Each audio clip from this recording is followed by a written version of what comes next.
पांडवों का अज्ञातवास समाप्त हो गया। वे कौरवों से अपने अपमान का बदला लेने को तैयार थे।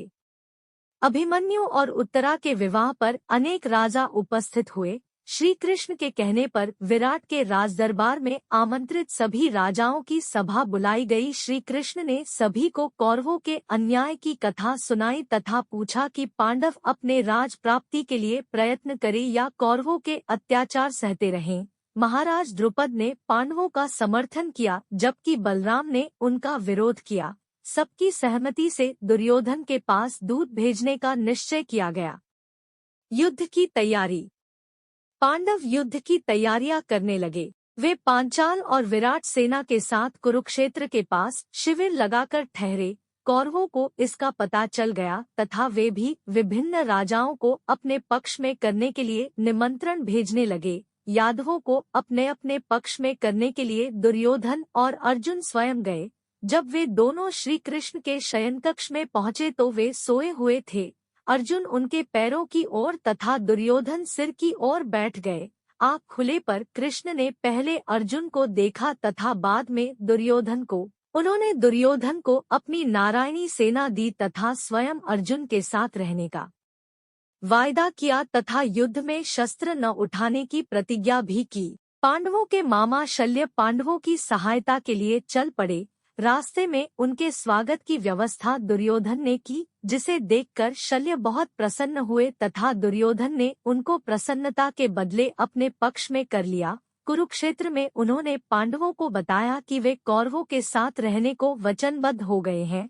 युधिष्ठिर ने शल्य से प्रार्थना की कि यदि वे कर्ण के सारथी बने तो उसे सदा हतोत्साहित करते रहेंगे। शल्य ने इस प्रार्थना को स्वीकार कर लिया।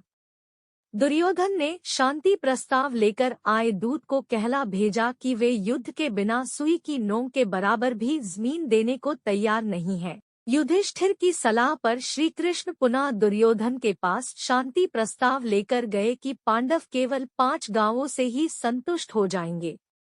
शांति दूत श्री कृष्ण हस्तिनापुर में श्री कृष्ण के स्वागत की तैयारियां होने लगी। दुर्योधन ने कृष्ण को बांधकर कैद करने की योजना बनाई। श्री कृष्ण ने सभा में संधि की बात की। धृतराष्ट्र संधि के पक्ष में थे, पर दुर्योधन नहीं माना।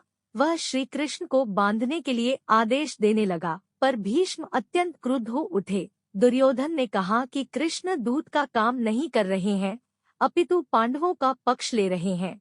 राज्य के वास्तविक अधिकारी मेरे पिता धृतराष्ट्र थे, पर अंधे होने के कारण पांडु को राज्य सौंपा। पर धृतराष्ट्र का पुत्र मैं तो अंधा नहीं हूँ, अतः मैं ही राज्य का उत्तराधिकारी हूँ। पांडव लड़ाई की तैयारी कर रहे हैं, हम तो केवल अपनी रक्षा में लगे हैं।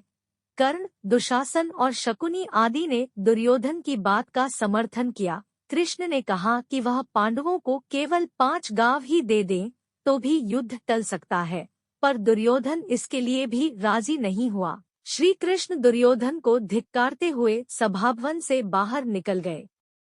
कुंती कर्ण संवाद। श्री कृष्ण के कहने से माँ कुंती कर्ण से मिलने गई तथा उसके जन्म की सारी कहानी सुनाई। कुंती ने कर्ण से अपने भाइयों से युद्ध न करने की प्रार्थना की, पर कर्ण राजी न हुए। उन्होंने कुंती से कहा कि मैं केवल अर्जुन से ही पूरी शक्ति से युद्ध करूंगा। हम दोनों में से किसी के मरने पर भी तुम्हारे 5 पुत्र ही बने रहेंगे। दोनों ओर से युद्ध की तैयारियां शुरू होने लगी। युद्ध का निश्चय। रात्रि के समय दुर्योधन ने अपने मित्रों से बातचीत करके भीष्म को कौरव सेना का सेनापति बनाया। इस पर कर्ण ने प्रतिज्ञा की कि भीष्म के युद्ध क्षेत्र में रहते मैं शस्त्र ग्रहण नहीं करूंगा। भीष्म ने सेनापति का पद स्वीकार कर लिया, पर स्पष्ट किया कि मैं पांडवों का वध नहीं करूंगा, पर पांडव सेना का सहार करता रहूंगा।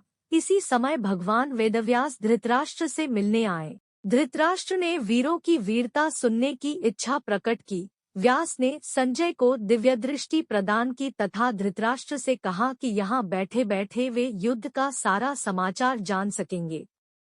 आगे की कहानी दूसरी वीडियो में देखेंगे।